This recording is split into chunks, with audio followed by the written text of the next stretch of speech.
dedik yani 42 yıllık bir süreci 2 yılı müzakereyle geçiyor.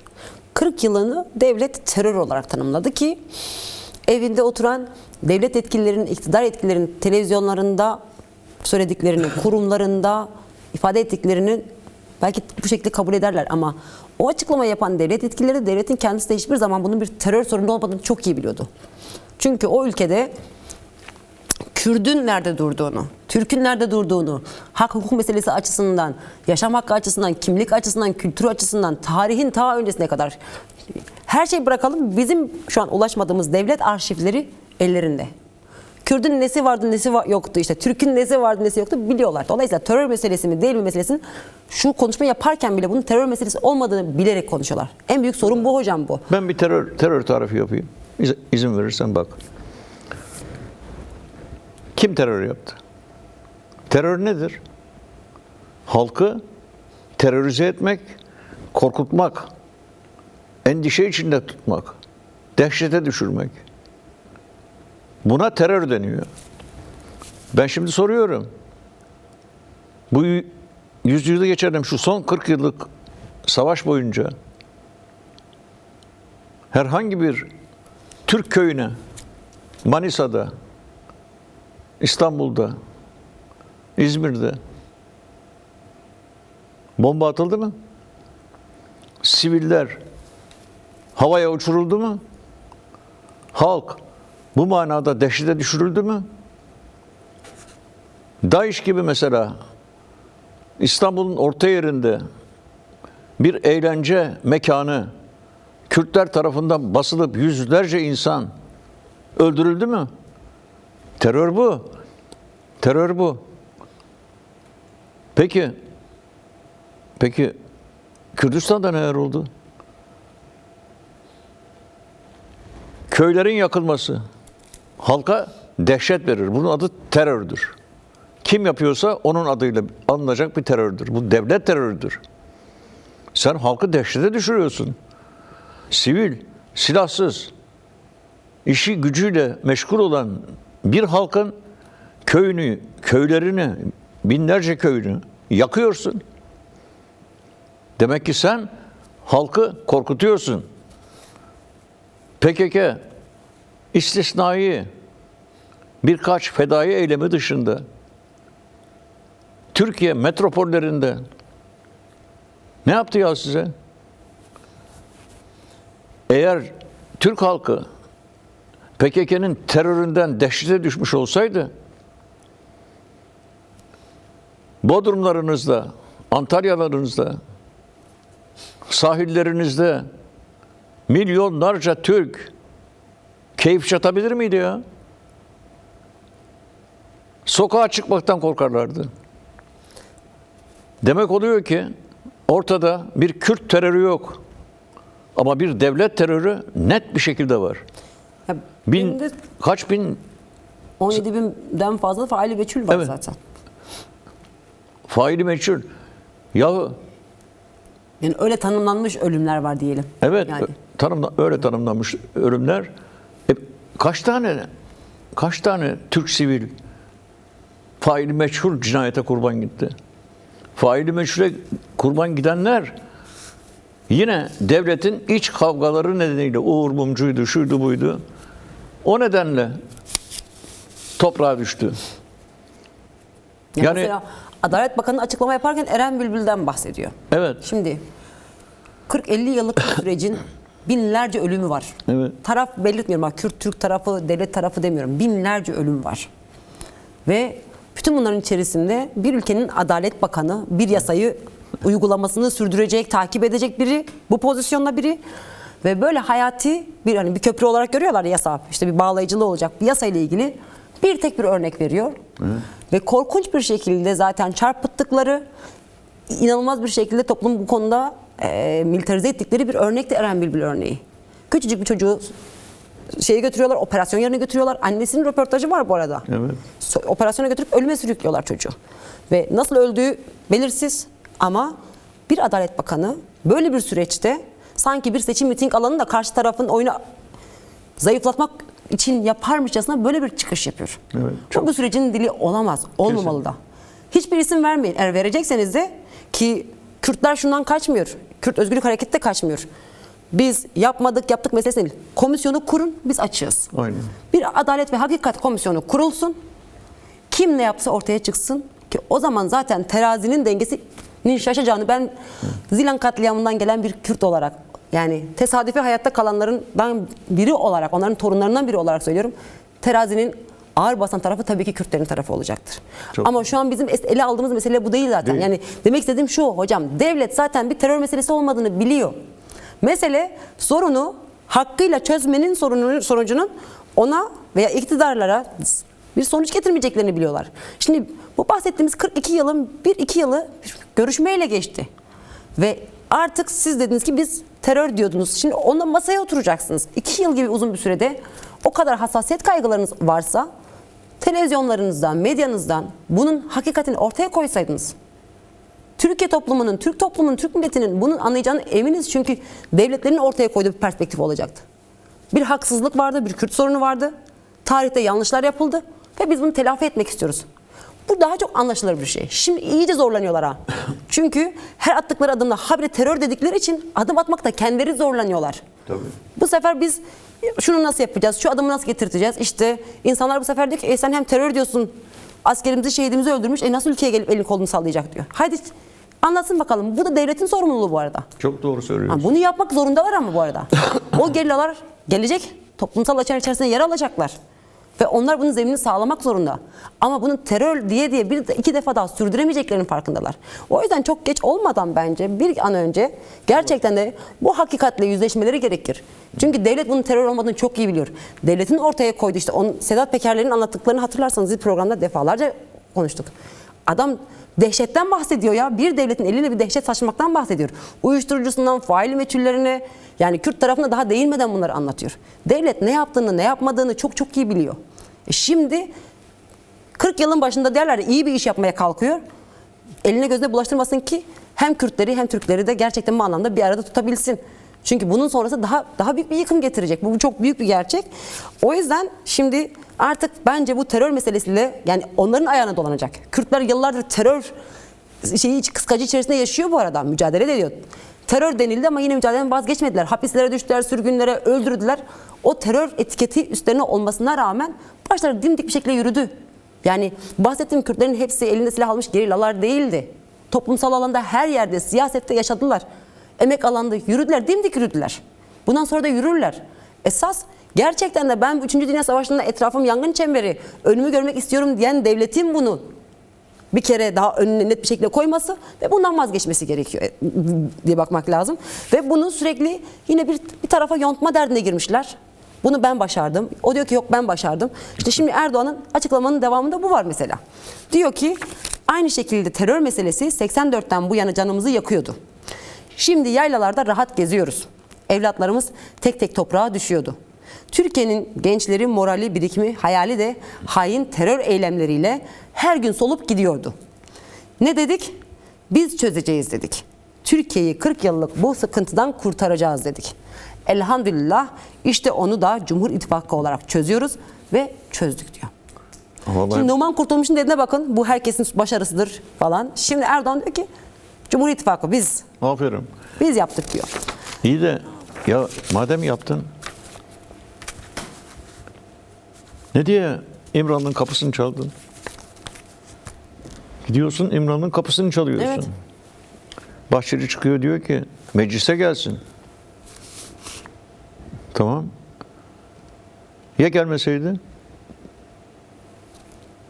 Ya kapıyı çaldığınız halde size cevap vermeseydi? Başkan Öcalan sizin çağrınıza cevap vermeseydi ne yapacaktınız? Açıklasın. Açıklasın. Şu Cumhur İttifakı ne yapacaktı? Ne yapacaktı? Yahu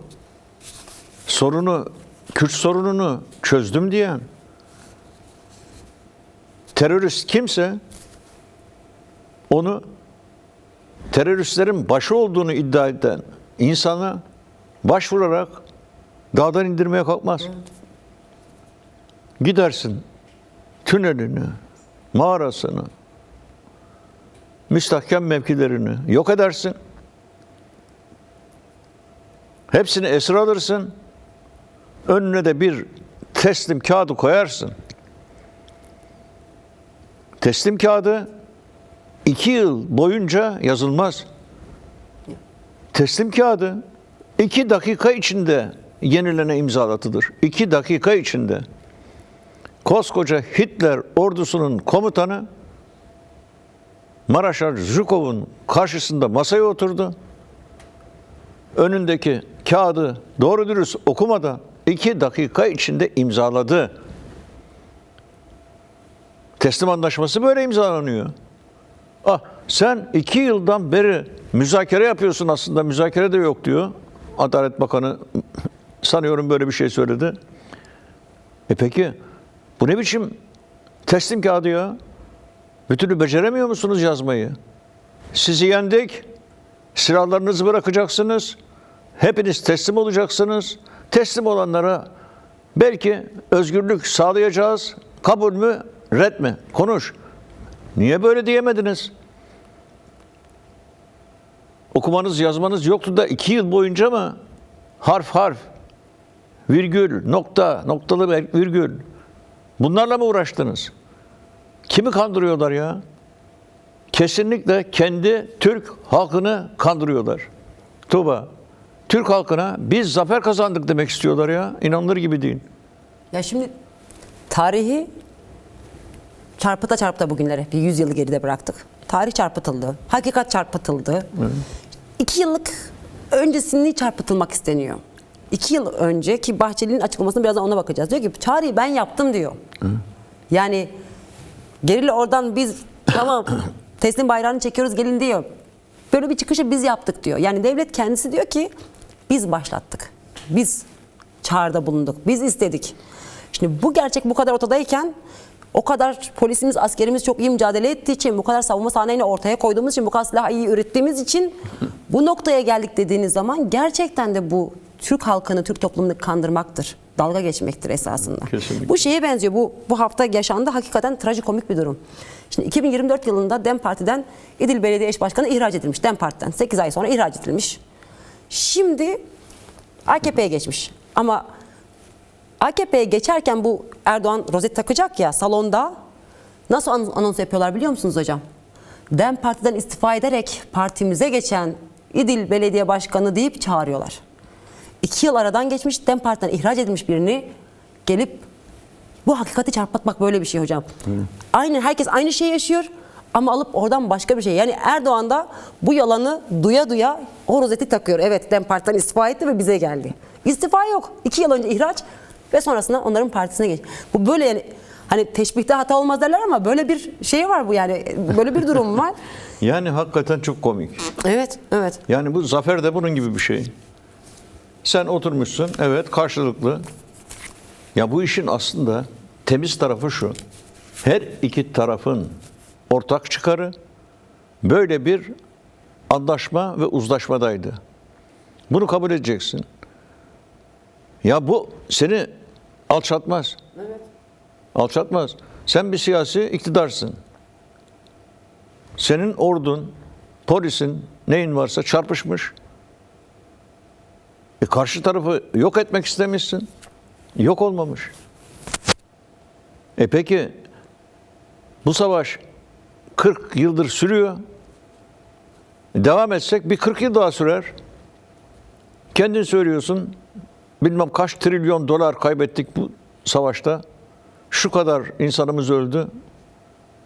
Demek ki hele 3. Dünya Savaşı şartlarında o senin 2-3 trilyonun 100 trilyona varır yani. Şakası yok. Kaybettiğin insan sayısı misliyle artar. Biliyorsun bunu. Söyle, açık söyle. Yurttaşlardı. Evet, biz PKK ile savaş halindeydik.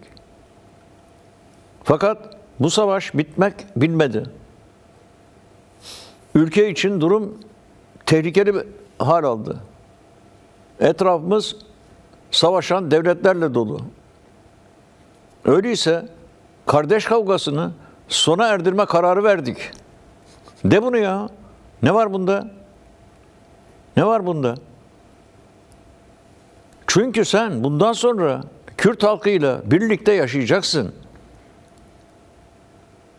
Yok, eğer bu dili kullanmaya devam edersen biz senin bu anlaşmaya rağmen, çıkan bu yasaya rağmen ileride yapacağın işlerden şüphe duyarız. Bu dil şüphe uyandıran bir dildir. Suçlu olarak görüyor ya. Dağdan inecek olanları suçlu. Terörist. Ya sen kendi halkına anlatıyorsun bunu. Bu insanlar demez mi sana ya? Sen demin çok güzel söyledin. Ey Erdoğan, madem bunlar suçlu ve terörist, ne halt etmeye bunları toplumun içine sokuyorsun demezler mi sana ya? Derler bunu. Gerçekten inanılır gibi değil. Yani bu dilin kesin durdurulması gerekiyor. Çünkü bu korkulan süreç enfekte olur şeklinde kaygıyla karşılanan hadiseyi yaratmanın ta kendisidir. Bu süreci enfekte eder bu dil. Enfekte eder. Yani insan kızıyor da devam ediyor bu arada. Devam edelim. kızgınlıkla biz dilimizi bozabiliriz. Evet. Dikkat et. Benim gibi bir adam dilini zapt etmeye çalışıyor. Yani hocam diliniz ne kadar giderse gitsin bu kadar olmaz diye düşünüyorum. Evet. Çünkü sürecin hassasiyetinin, ciddiyetinin farkında olarak bu işi yapıyoruz. Yani Elbette. bütün bunları söylerken süreç yandı bitti kilo anlamda söylemiyoruz. Çok ciddi bir şeyi hatırlatarak yapmaya çalışıyoruz. Evet. Ve izleyicilerimiz aslında bunu niye, hangi kaygılarla yaptığımızı çok iyi görüyorlar diye düşünüyorum. Şimdi bir de Bahçeli'nin açıklaması var. Tabii Bahçeli'nin cümleleri çok uzun. Bazen şu an biraz da öksürük krizlerine giriyorum arada bir. O yüzden nefes alma konusunda zorlanabilirim okurken ama yine deneyeceğim. Dikkat et. Osmanlıca kelimeler var. Hiç senin kafanda değil onlar. Evet. İzleyicilerimiz Evet. hoş görsünler diyeyim Hoş hocam. görsünler. Şimdi Bahçeli diyor ki Türkiye bugün terörü tarihe havale edebilecek bir kudrete erişmişse bunun temelinde vatan toprağının her karışını canıyla müdafaa eden aziz şehitlerimizin mübarek kanı, bedeniyle patlama izleri ve şarapnel parçalarıyla yaşayan gazilerimizin destansı fedakarlığı, 3000 yıllık şanlı tarihiyle Türk Silahlı Kuvvetlerimizin, emniyet teşkilatımızın, jandarmamızın, güvenlik korucularımızın ve bütün güvenlik unsurlarımızın yıllara yayılan mücadelesi ile milletimizin sergilediği metanet bulunmaktadır.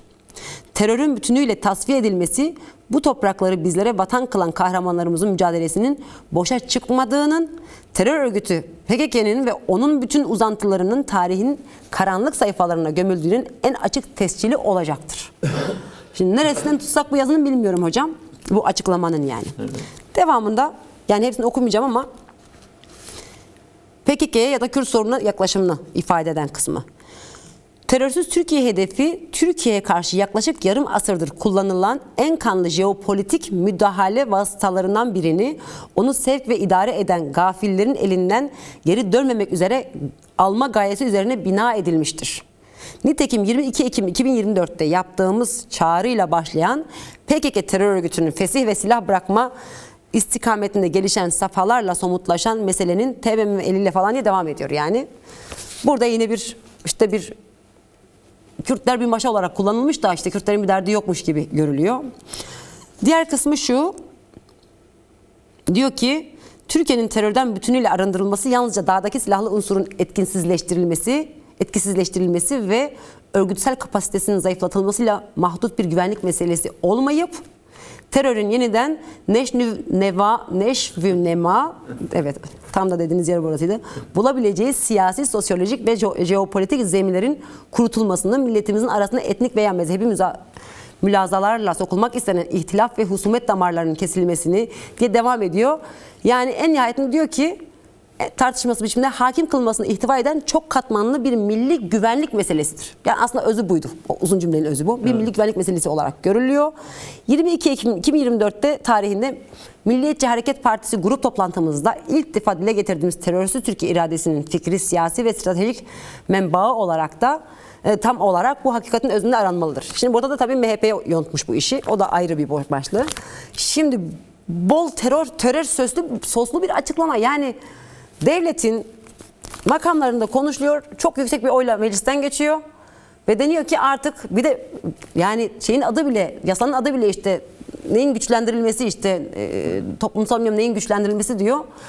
Bunlar o bağı zayıflatmak için böyle habire baltayla alıp vurup duruyorlar gibi geliyor bana. Yani gerçekten de ne amaçlanıyor şimdi şunu anlıyoruz. Hani dediler ya işte bu yasayla beraber AKP'de MHP dediler ki biz toplumu ikna edeceğiz, seçmenlerimizi ikna edeceğiz. Bu sürecin gerekliliğinden bahsedeceğiz falan.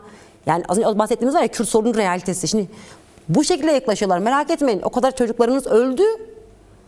İşte vücutlarında yaralar var, şarapneler var ama hiçbiri boşa gitmedi diyorlar insanlara. Çünkü bakın günün sonunda onlar tıpış tıpış gelip teslim oldular ve siz kazandınız diyorlar. Şimdi topluma bu kadar büyük bir hakikat çarpıtılarak yapılmaz. Çünkü bugünün yarını olacak hocam. Yarının öbür günü olacak. Beraber yaşayacaksak bu yalanlar yüz yüze gelecek bu arada. O insanlar yüzleşecekler. Ya bunları okuduktan sonra vallahi biz bu yasayı tam da böyle düşünmüyorduk. Sonuçta Türk ve Kürt halklarının menfaatine bir yasa çıktığını düşünüyorduk. Bu nedenle dağdan inmeye, diasporadan gelmeye, hapishaneden de davul zurnayla çıkmaya hazırdık. Fakat bir bakıyoruz ya bu yasa Bahçeli'yi okuyunca, Erdoğan'ı okuyunca pek de böyle bir yasa değilmiş. İnmiyoruz ulan derlerse ne yapacaksın ey Erdoğan ve Bahçeli? İnmiyoruz derlerse ne yapacaksın? Demezler. Neden demezler? Çünkü Kürt halkının evlatları attıkları adımları bilinçli bir şekilde atıyorlar. Kimseyi kandırmıyorlar. Büyük bir samimiyetle Türkiye'de silahlı mücadeleye son vermek sağlam şekilde direniyorlar. Ve kesinlikle bir daha silaha başvurmayacaklarını açıklıyorlar. Yani böyle provokatif nutuklarla Kürt Özgürlük Hareketi ve onun gerillası ben bu oyunu bozdum demiyor, demez. Bir koşulu var bunun. Bir koşulu herkes aklını başına toplasın. Gerillanın tek kırmızı çizgisi Başkan Apo'nun belirli bir statüyle bu sürecin yürütülmesinde belirleyici bir rol oynaması. Kırmızı çizgi bu. Neden?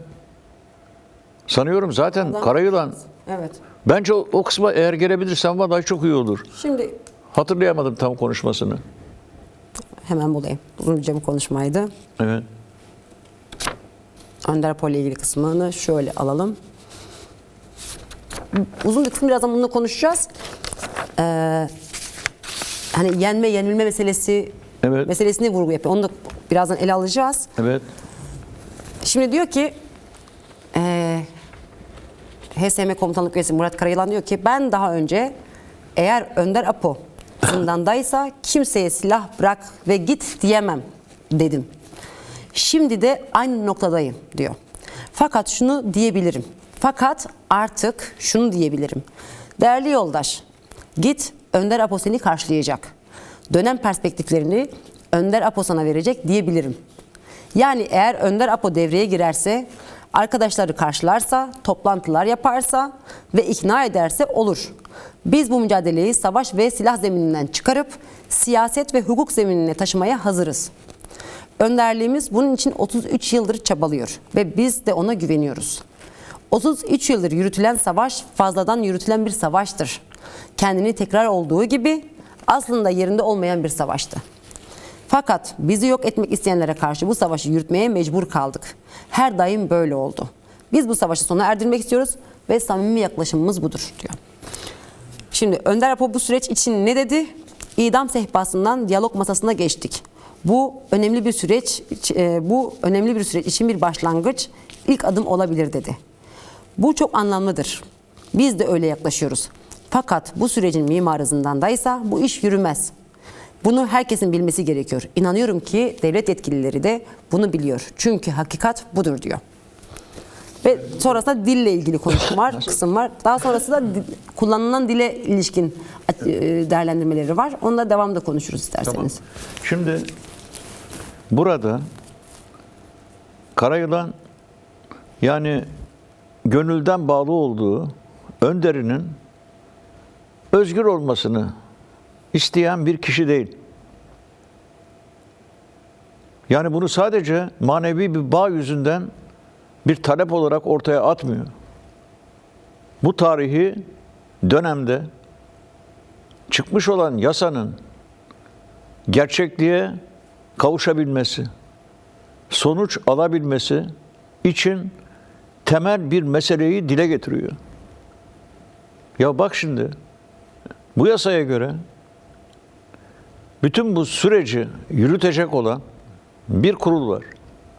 Bu kurulun içinde Adalet Bakanı, yani önüne geleni tutuklayan bir Adalet Bakanı, Savaş Bakanı, Savunma Bakanı diyorlar, Polis Bakanı, İçişleri Bakanı,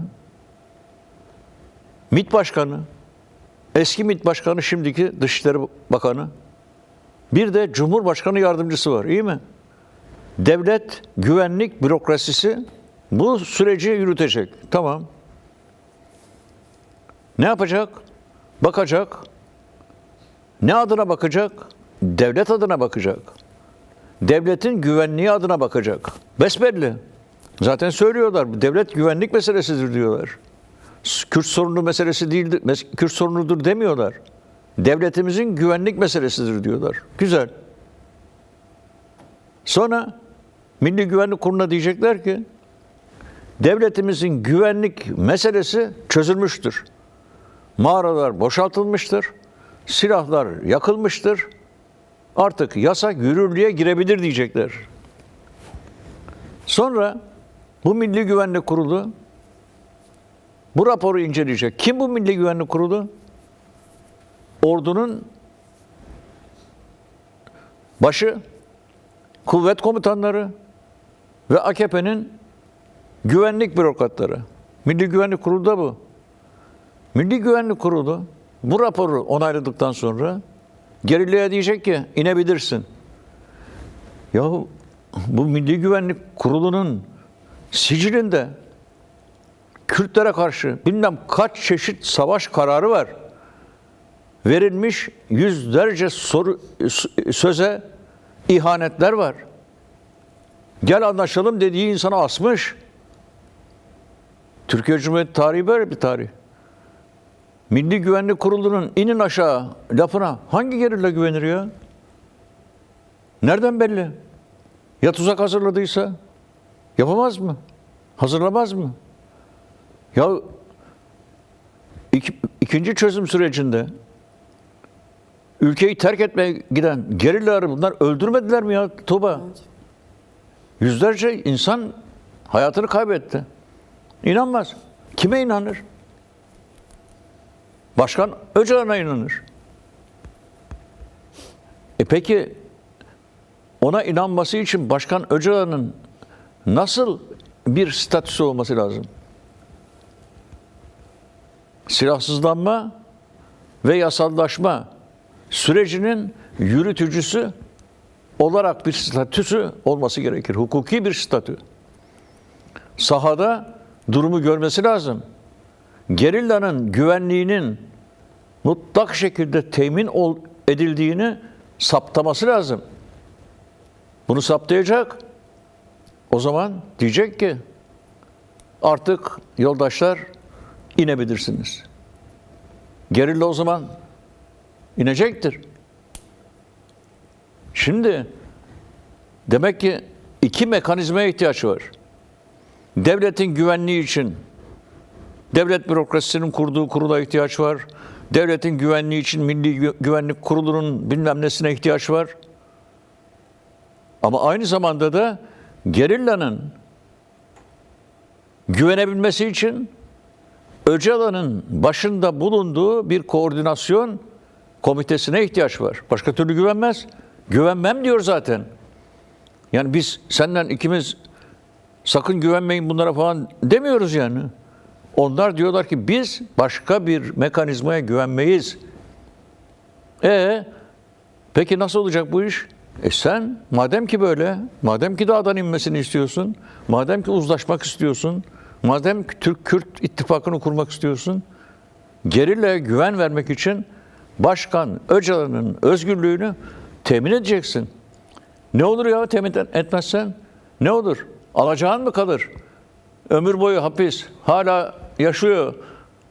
Öyleyse zindanda kalsın mı diyeceksin? Sen şaka mı yapıyorsun? Neden dolayı kabul etmiyorsun? Öcalan sana zarar mı verecek? Öcalan 70'ini aşmış bir insan. Eline silah alıp seni mi vuracak?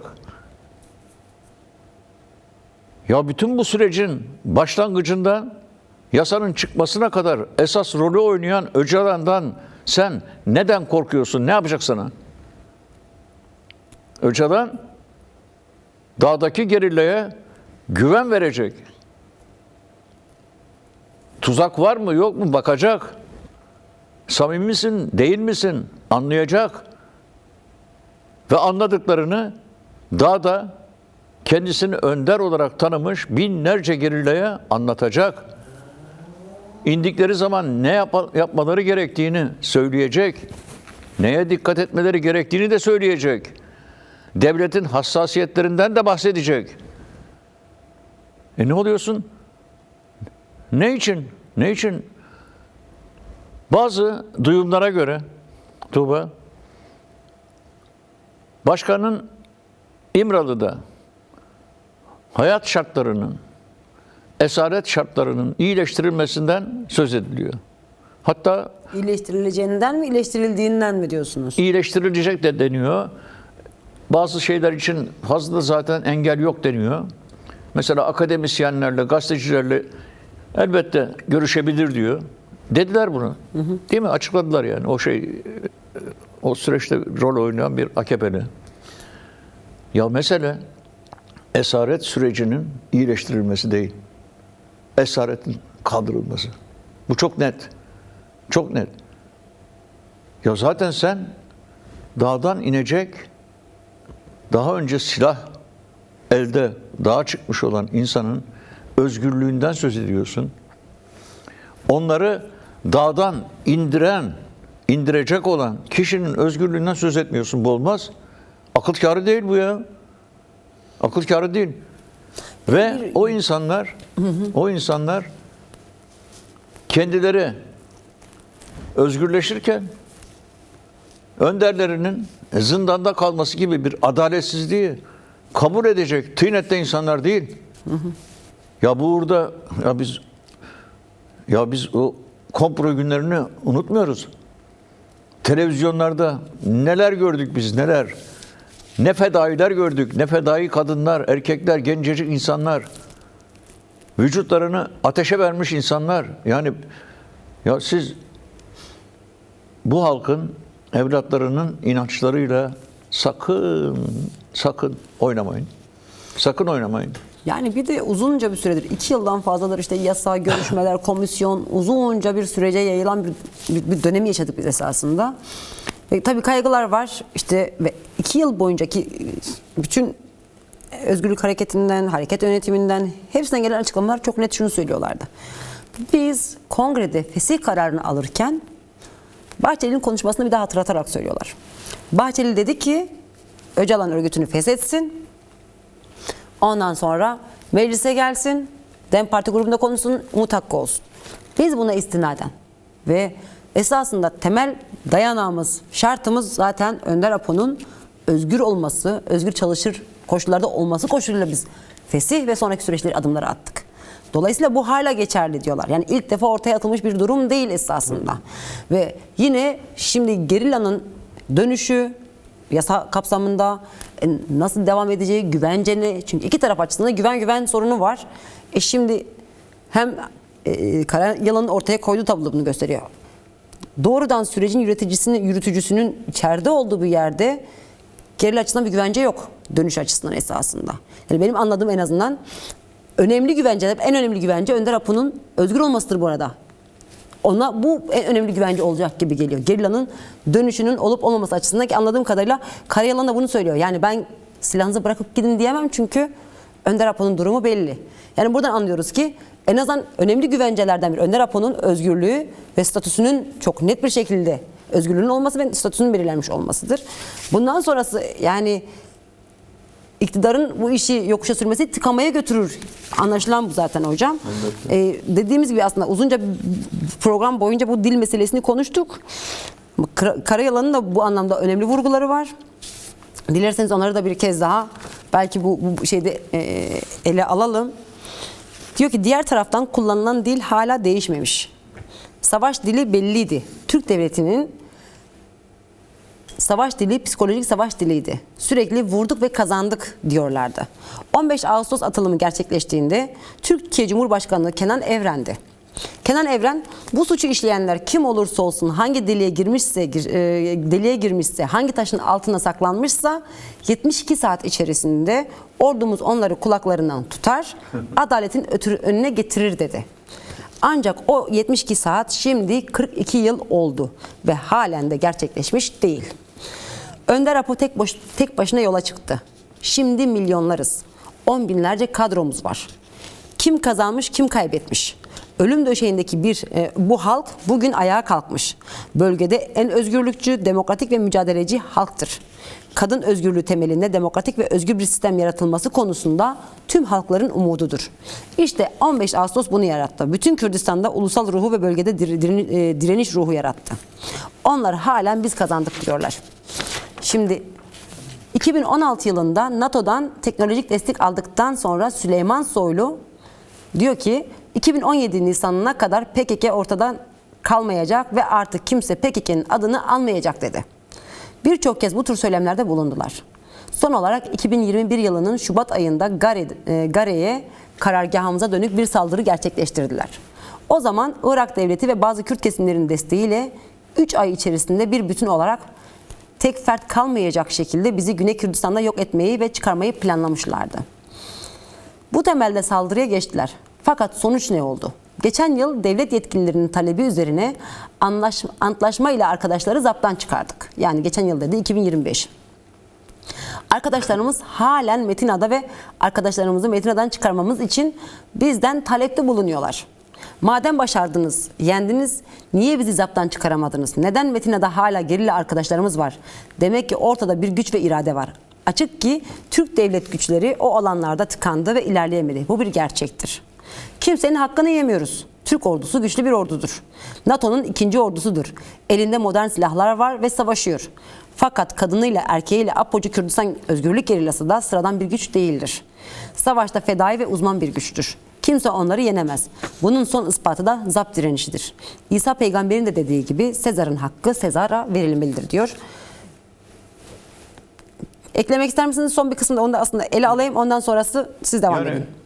Önemli olan mesele şu. Sanıyorum orada bir de Amerikan eski Dışişleri Bakanı'na atıfta bulunduğu bir cümle var. Onu ben hatırlatayım. Adamcağız demiş ki, yani tecrübeli bir adam tabii. Üstelik de bütün dünyanın halinden bilen kurt bir adam bu. Eğer bir ülkede devlete karşı bir halk isyanı olur da o devlet bu isyanı bastıramazsa yenilmiş demektir. Eğer isyana kalkanlar hala ayaktaysa onlar da kazanmış demektir. Amerika'da böyle bakıyor meseleye. Çünkü onlar birçok ulusal kurtuluş savaşını kana boyayarak yok etmeyi başarmış bir devlettir. Ne zaman zafer kazandıklarını, ne zaman kaybettiklerini bilirler. Mesela Vietnam'da kaybettiklerini biliyorlar. Ama mesela Kongo'da Lumumba'yı yok ettikleri zaman hakikaten zafer kazandılar yani. Şimdi bu adamın gözlüğünden baktığımız zaman yani Karayılan Türk devletine nezaket dahilinde hakikati anlatıyor. Seni ezdik, tepeledik, beş para ettik. Dili bu dil değil. Hakikati anlatan bir dil. Sen bize zaptan çıkın, anlaşalım dedin. Biz de buna evet dedik, zaptan çıktık. Arkasından Metina'dan da çıkın deyince durun orada demiş olduk ve hala oradayız. Ya bir de şunu ben anladım. Yani bu zaptan çıkış ya da Metina'dan çıkış meselesi çatışma ve savaş değil, tam da bu sürecin bir parçası olarak yapılıyor demek istiyor. Elbette. Siz çatışarak değil, biz hala oradayız. Ve sizinle görüştükçe, konuştukça bu sürecin bir parçası olarak bunu yapıyoruz meselesini anlıyorum ben burada. Kesinlikle öyle yani. Yani çatışmayla yıllarca olamayan Ya bir zaten durum. öyle bir dili yok Karayılan'ın yani. Kesinlikle yok. Çünkü diyor biz silahlı savaşa son verdik ve bunda ısrarlıyız diyor. Bu kadar açık. Yani burada Onu vurguluyor bu eleştiriler arada. var. Biz gerçekten Türkiye ile anlaşmak, düşmanlığı sonlandırmak istiyoruz. Yeni bir sayfa açmak istiyoruz. Biz düşmana değil, demokratik cumhuriyete katılacağız. Beklentimiz buydu fakat bakıyoruz ki karşı tarafın yaklaşımı böyle değil. Halen bizi terörist ve suçlu sayıyorlar diyor. Bu olmaz. Terörist ve suçlu saydığın insan yarın bunların tabiriyle toplumla uyum sağlayacaklar. Ya sen dağdan inene terörist, suçlu dersen senin kontrol ettiğin o toplumun içinde bu teröristler ve suçlular nasıl uyum sağlayacak ya? Sen kendi halkını dağdan ineceklere karşı öyle bir kışkırtıyorsun ki ya yıllardan beri savaş 40 yıldır sürüyor. Türk ve Kürt sivil kardeş kavgasına dönüşmedi. Dönüşebilirdi. Eğer PKK Bodrum'u, Samsun'u, Trabzon'u, İstanbul'u bombalasaydı Türk ve Kürt sivil savaşı başlardı. İç savaş başlardı. Hiç şakası yok. Türkler de kabul etmezdi bunu elbette. Siviller ölüyor. Kardeşi ölen, babası ölen silaha sarılırdı. Ya suç işleseydiler, terörist olsaydılar ülke yangın yerine dönerdi biliyor musun Tuğba? Kesinlikle. Kesinlikle. Şimdi sen kendi halkını 40 yıl boyunca PKK'li gerilla kışkırtmamış. Sen şimdi kışkırtıyorsun ya. Ya bu insanlar silahsız olarak bu halkın içine girecekler. Kimisi İzmir'den gelmiş. İzmir'e gidecek. Kimisi Konya'ya gidecek. Sen ne yapıyorsun? Gelenler var ya, kanlı teröristtir. Askerimizi şehit etmiştir. Teslim aldık onları. Teslim terör aldık. tarihe gömdük. Beraber yaşayacağız diyorsun. Nasıl yaşayacak? Ya. Suçludur. Vay canına diyecek adam. Ya Konya'daki adamın kafası karışacak ya. Ya diyecek ki yan taraftaki Kürtlerin yaşadığı köy var ya, yakında oraya 10 tane dağdan inen terörist ve suçlu gelecekmiş. Böyle düşünecekler Tuğba. Ya bu kadar sorumsuzluk olur mu ya? Sen Cumhurbaşkanısın, sen işte ne bileyim ben devletin bahçelisisin. Bu sorumsuz laflar neyin nesi yani? Kime karşı kışkırtıyorsunuz? Uyum, koordinasyon, entegrasyon, 40 tane laf uçuşuyor havalarda. Aldırdıkları bile yok ya. Aldırdıkları bile yok. En kısa zamanda buradan vazgeçilmeli. Şimdi ben hemen şeye geçmek istiyorum. Bu süreç birinci aşaması yani kanun tamam. İleride işte şöyle böyle olacak, onaylanacak, uygulamaya girecek. Fakat bu işte Milli Güvenlik Kurulu'nun onayı, resmi gazetede yayınlanma, gerilerin aşağı inmesi, ondan sonra demokrasi derlerse Tuğba, burada vahim bir tuzak var demektir. Vahim bir tuzak. Kanun çıktı. Birinci aşama tamamdır. Uygulama kısmı yürümeye devam eder. Teyit edin, araştırın, denetleyin, kararınızı verin. Fakat şimdi yapılacak iş ikinci aşamada demokratikleşme sürecine girmek ve müzakereleri bu temelde başlatmak. Derhal. Çünkü bu laflardan sonra, bu demeçlerden sonra, bu güvenlikçi yaklaşımdan sonra, bu provokatif yaklaşımdan sonra biz şüpheleniriz. Dağdan indikten sonra ya demokrasiye geçmezsen, yahu onayladığın bu yasayı 2 dakikada çiğnersin sen ya. Sen kendi anayasanı çiğniyorsun. Avrupa İnsan Hakları Mahkemesi'ni çiğniyorsun. Anayasa Mahkemesi'ni tanımıyorsun. Dert mi senin için? Eğer demokrasiye çıkmazsan ben senden bu yasayı da çiğneyeceğini düşünerek şüphe ederim. Benim bu şüphemi kaldırman için senin yarından tezi yok, ikinci müzakere aşamasını başlatman şarttır. Başlatmalısın. Başka türlü güven veremezsin. Ve tabiatıyla bu dile son verirsin. Bizi de bu programlarda böyle asabı bozuk bir şekilde konuşmaya mecbur etmezsin.